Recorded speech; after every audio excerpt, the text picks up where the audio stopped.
Hey, this is Andy Roddick doing a quick served episode previewing what's coming up, brought to you by our friends at Chase. We got a little Draper Sinner this afternoon.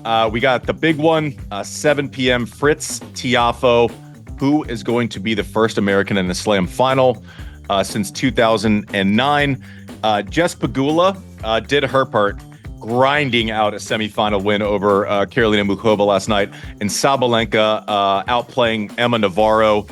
But Emma Navrro had such a great run. Guys, I was out there last night for these two matches, and it was electric. Like, this is such a real event. There wasn't a seat available. Good times. We wish we would have an All-American final. Wasn't to be. Sabalenka Pegula in the final, guys. Have you heard? Did anyone? Did you do that? Or was it John? No, it wasn't John. Did we get a draw? Did I get a draw show right? I think you did it. Nailed you did it. With Sabalenka too. Sabalenka Pegula Redemption. In the final. Roll it back. I mean, honestly, though, if you pick it every single time, odds are you're going to get it right. So. Well, it also helps when you pick it and then they both actually play in the tournament. That helps also. I picked Sabalenka. I picked Sabalenka at Wimbledon. We edited the show, put it out, and 45 seconds later, she pulled out of the tournament. So I don't know. Listen, there's some good stuff. We got Techie Sean's man Draper. Trying to take out Jannik Sinner. Techie Sean, you love Draper. I love him. Yeah, why do you you love him? He goes and tell him what he said. Tell him what he said before he came on air. He goes. I love the baggy clothes. He's bringing back 2001, and Andy just goes, yeah, because that's what Andy used to wear. It was just normal. It was high fashion. He said 2001 as if it was like 1964. Like it was the he referenced it like I would say they brought back wooden rackets. That's what he was referencing the clothes. Techie Sean's the nicest guy ever, and he also doesn't realize when he's being really passive aggressive. Like he doesn't realize it just because he's young. Listen, I obviously I've been watching Draper for the last for this tournament. 15 sets, hasn't lost a set yet. He's run off 15 in a row.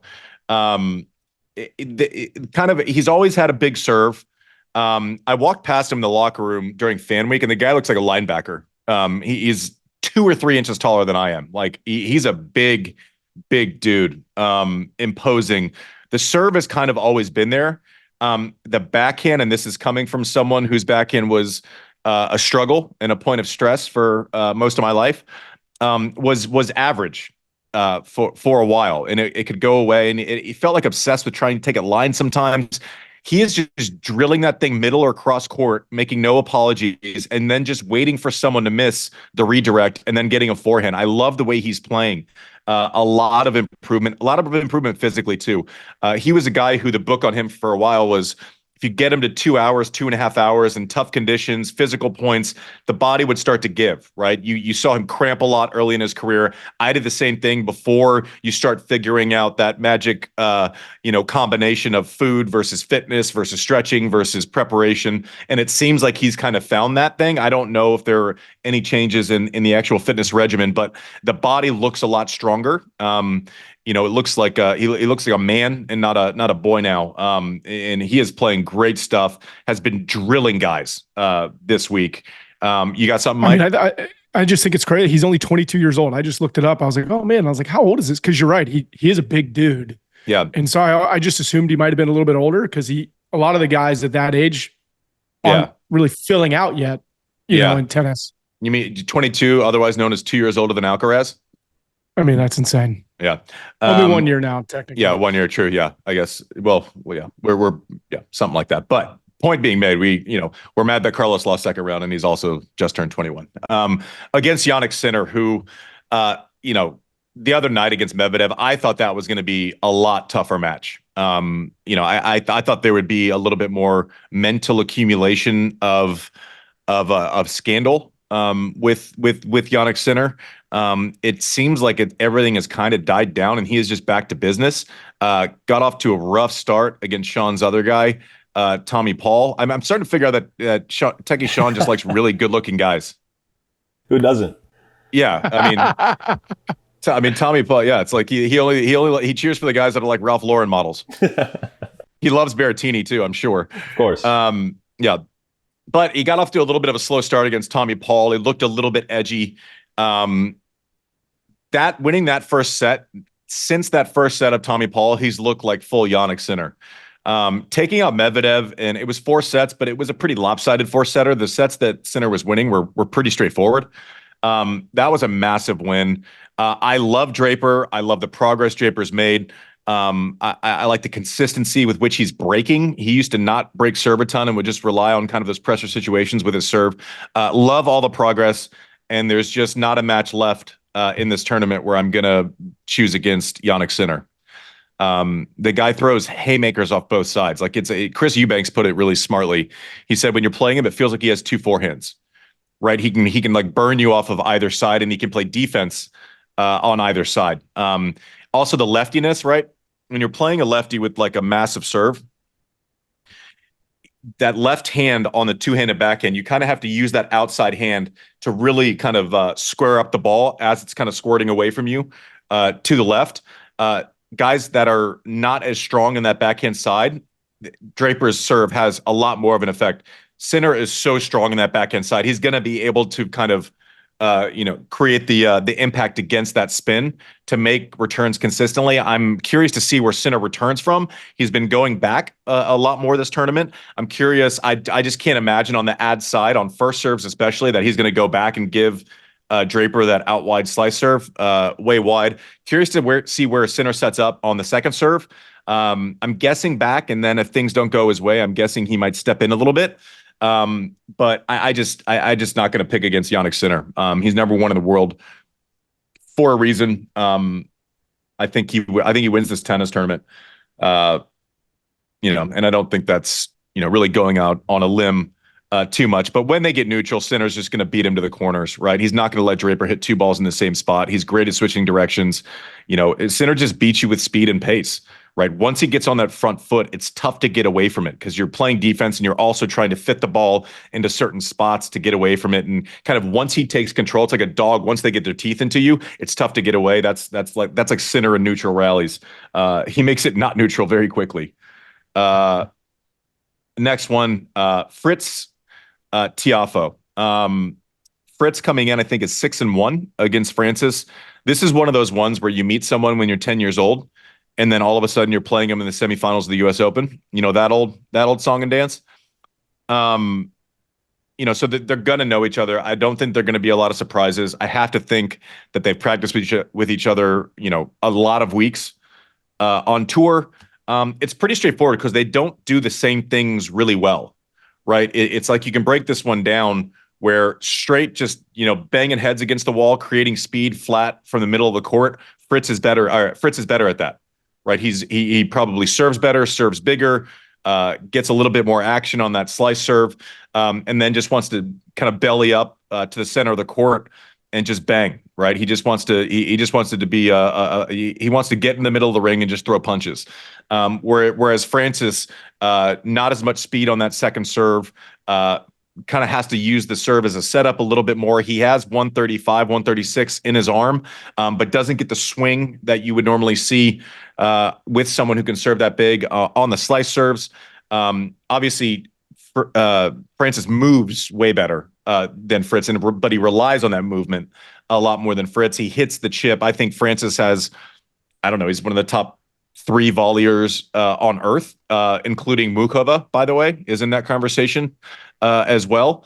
But anytime it gets to where it's that cat and mouse, a little bit awkward, but they're not just trading blows, that's advantage Frances, right? He wants to use that chip to make Fritz come forward in the court. He wants to, hit that high ball on the forehand side to create some height. And then he uses the kind of short, pokey backhand so well, where he's actually able to create a decent amount of speed. 2 things. I'm curious what Frances does with Taylor's second serve.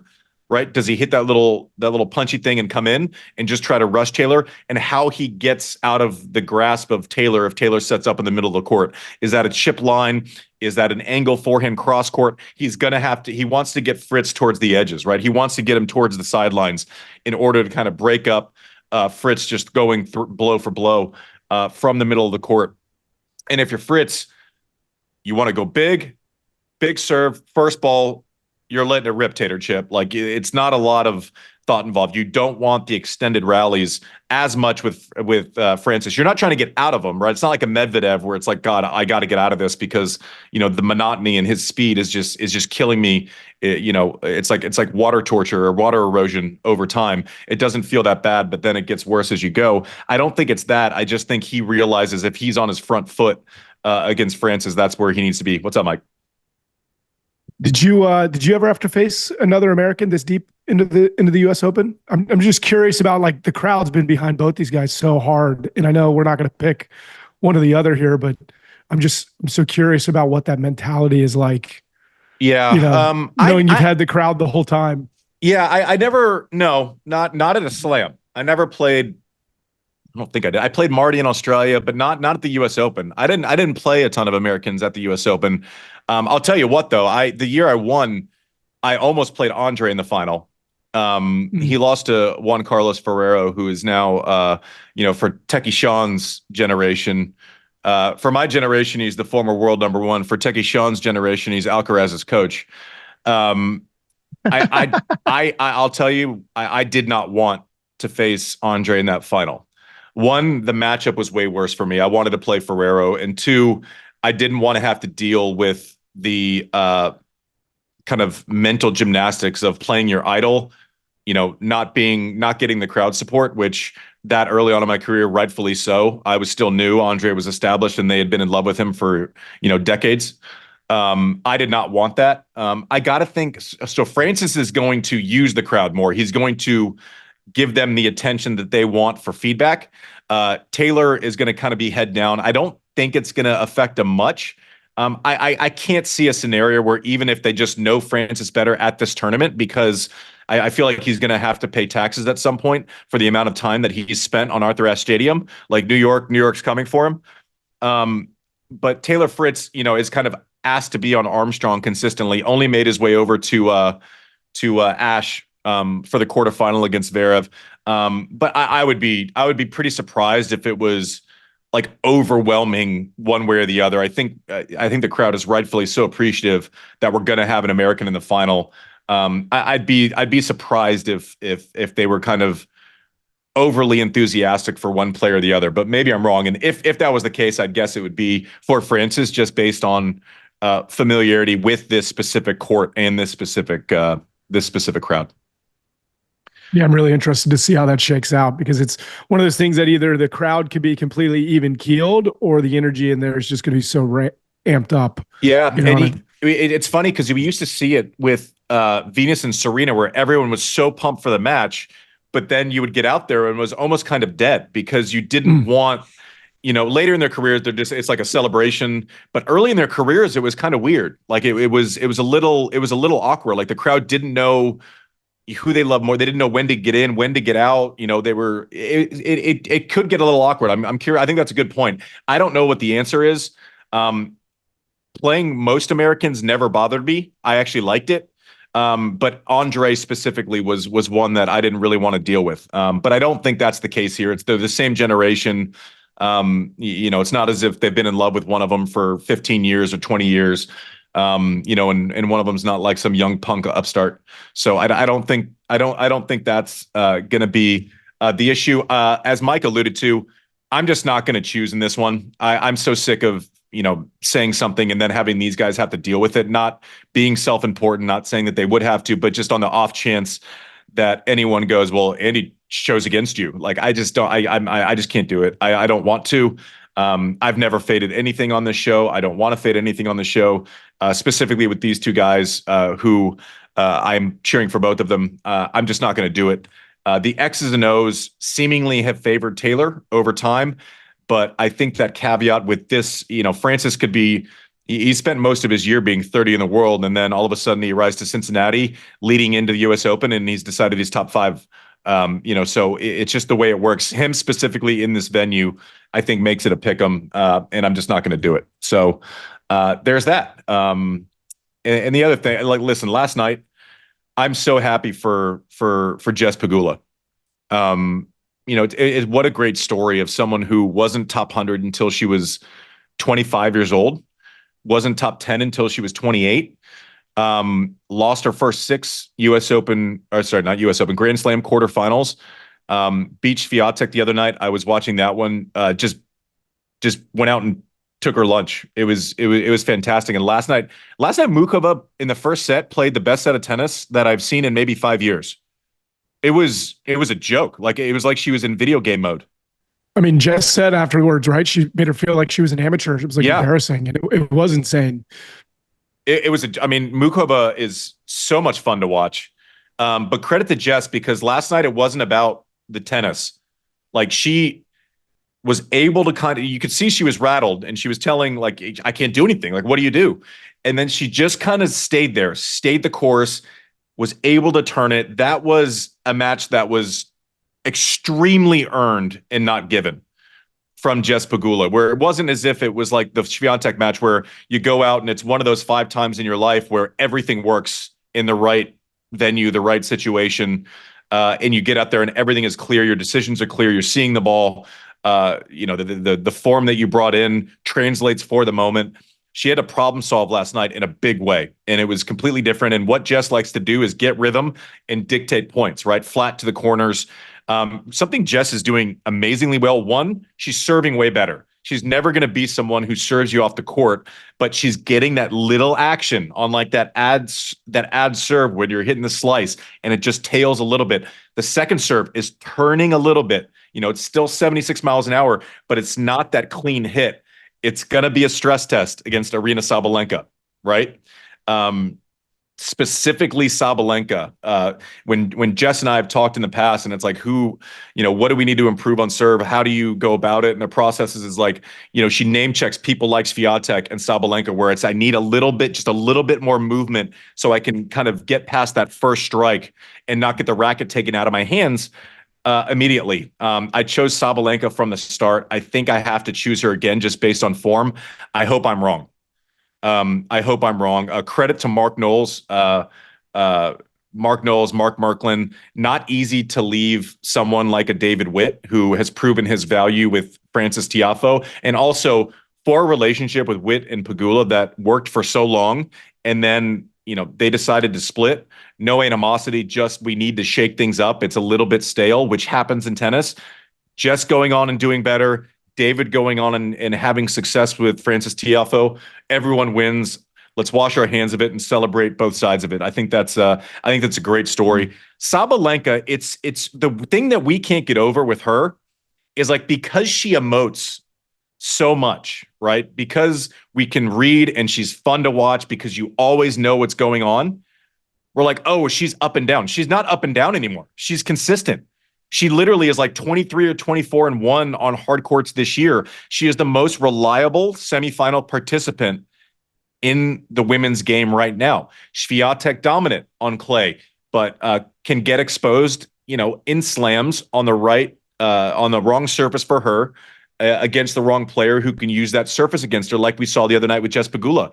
Sabalenka is the most bankable player across the board on all slams. Swiatek's dominant. Swiatek's going to win 10 slams. We don't know with Sabalenka, but she's not inconsistent. Like, we're taking narratives from 7 years ago and we haven't let them go. She is the most consistent player on the women's side of the game. Like, if you're going to go, this person's in the semis without looking at a draw, it's Sabalenka.